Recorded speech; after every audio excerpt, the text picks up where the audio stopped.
we have a Jag. Probably not your first thing you think of when you think Jaguar. Jaguar nonetheless. This is a 2000 Jaguar S and Sam type.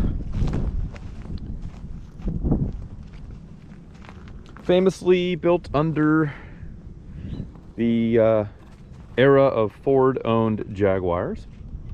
But this one's quite nice. You don't usually, these weren't looked after quite the same as some other Jaguar stuff. They weren't as preserved. You know, this is a 20-plus-year-old Jaguar now. But this one's in excellent condition. 64,000 miles, one owner. Almost all of its time and services were done at the local dealership where it was purchased, and it shows both, you know, cosmetically and mechanically. So let's poke around it. Lovely shade of gold over, we'll call it a parchment interior. Does have the 4-liter V8, as was typical. This one sounds good, makes good power. Seems like a worthwhile engine to me.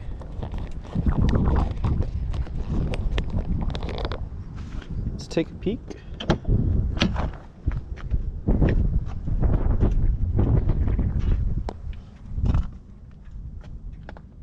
Really is in fantastic condition.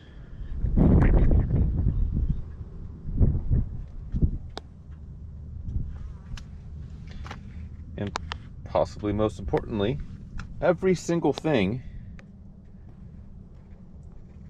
is unbroken and in working condition. You got the power seat going, which it does have memory. You know, you get in and it kind of adjusts to wherever you have it programmed. Let's just go in and see if we can start her up. Got a very Ford-esque key fob. There's a little kitty cat on there though. Oh, yep. Steering wheel memory as well.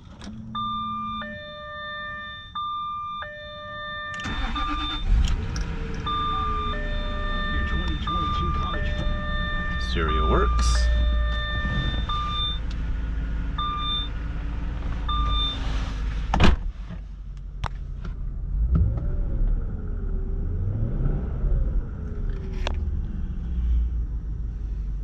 My understanding, some of these motors had timing chain guide issues. I spent some time with an XJ8R and an XK8R. Both had more miles than this car. Both of those never had them addressed and didn't ever seem to have issues. The XJ8 had, like, I want to say 145,000 miles on it without issue. So much to say that I don't know that it's as common of a thing or as big of a deal as people make it out to be. Perhaps it is. It's not a fun job if you got to do it, but it's not exactly like they all suffer from it super early on. Your mileage may vary, literally and figuratively, but I think that's kind of the only real, you know, common bugaboo on these cars. Do gotta put some gas in it, but stereo works. I haven't put a tape in it to figure out if the tape deck works. There is a CD changer in the glove box here, which is preloaded with discs from the original owner. It does have navigation, which is comically outdated and effectively unusable, but it's there and it still works. I've not even attempted to try and put a destination in here. Seems like a fool's errand, but everything seems to work. Although what's hilarious is if you're sitting over here and you look over there to go look at your nav screen, you know, the glare and everything, it's basically unviewable. You have to like crane all the way over here to be able to really see it. So again, unusable, but hey, Jaguar. HVAC works. All this does work. AC's nice and cold. I'll turn it off for now, but that works. Sport mode. That works. Traction control, I haven't tried to turn that off. I don't want to put this into the bushes. Sunroof. She's functional. Here's that sun. Sun, also functional.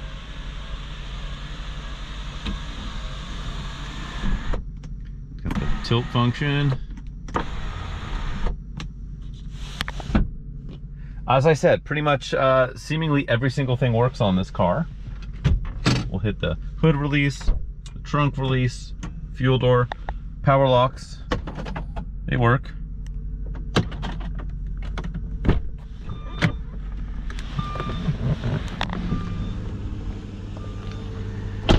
Let's look under the hood on our way around to the passenger side.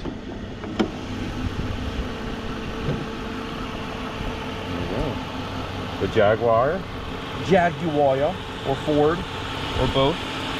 V8. Incredibly clean under here.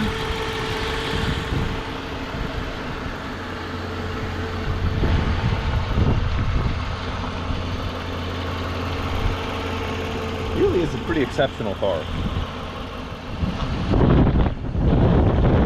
Personally, chalk that up to, you know, it being under the care and lordship of the original owner forever, because this was not cheap. This was like a $60,000 car new.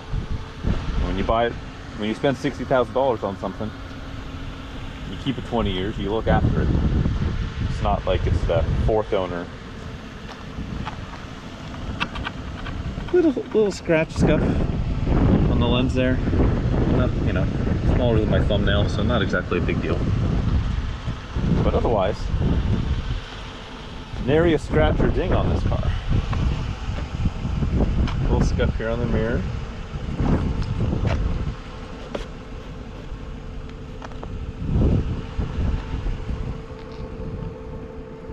Windshield's in good shape. Paint on the roof is on good shape. It's pretty apparent this car had to have been garaged. These silver colors are, or I should say these gold colors, are pretty notorious for being pigment weak, kind of like a red. They tend to fade out. Not really any fade here. That's right, I popped all this, didn't I? There's your fuel. So fuel door popper works. I also popped the trunk. Here's our trunk. Good and boring. This navigation system is in here. So if you really have a penchant for keeping your updated nav systems updated, you put your CD or DVD in there. Don't think you could probably even get them from Jaguar anymore, but maybe you can. Spares under here, along with the battery. Looks pretty new. I don't see a date on it. Oh, yep, 2018. 9 of 18. So there's some life left in that battery. This little foam cover piece, it looks like it slipped off down there. I suppose it probably goes over the battery. Spare tire.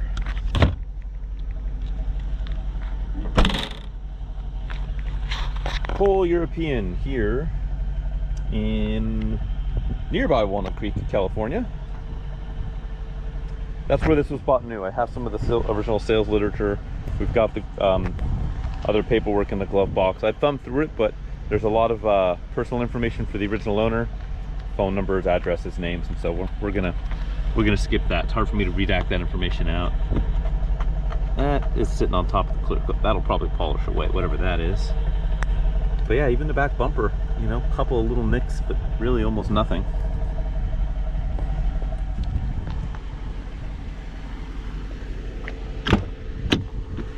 Let's look back here.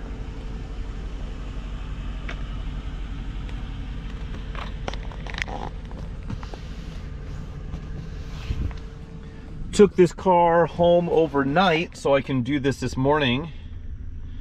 and took the kiddo to kindergarten in it. The 5-year-old. He really seemed to enjoy it. For whatever that is worth. Maybe in the comments I'll ask him his opinion on this car more directly and see if he can lend his wisdom.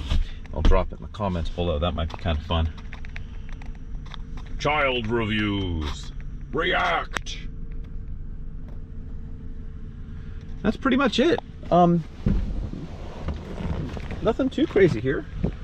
Not a lot of lowlights to kind of go over or anything. Everything looks really tight. So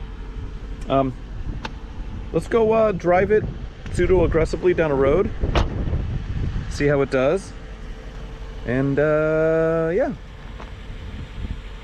come along, shall we? All right, let's roll. Okay,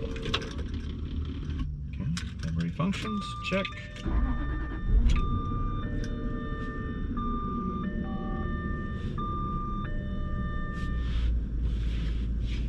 And low fuel level light just came on, so that works.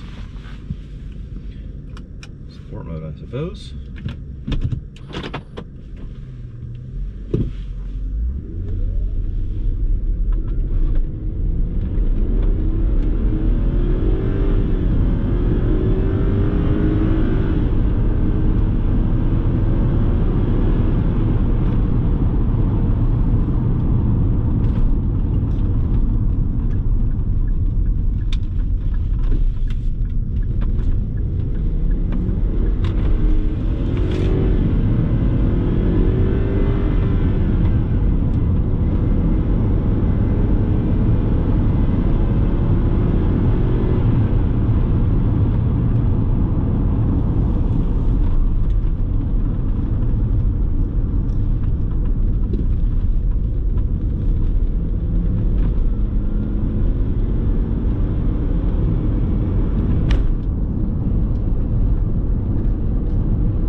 Alrighty. Well, that was actually more fun than I anticipated. I didn't think this thing would have thought it would be really super sloppy driving that aggressively, which wasn't super aggressively, but aggressively enough. Either way, thanks for hanging out. Thanks for watching along. And if you just are catching this right as it's going live within the first few days, follow the link in the description below for the auction of this car over at carsandbids.com. Definitely worth your while. I'll be curious to see what this car auctions off for. I can smell the brakes a little bit on this car from coming down that hill and pushing it as hard as I did. But a really good car, and I'm really interested to see what it's gonna do, because you don't really see these in this nice shape.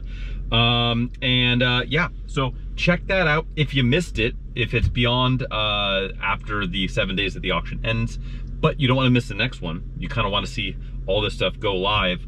Do the like, subscribe, notification, all that YouTube stuff. Otherwise, bid often, bid early, check out the auction, and thanks for hanging out.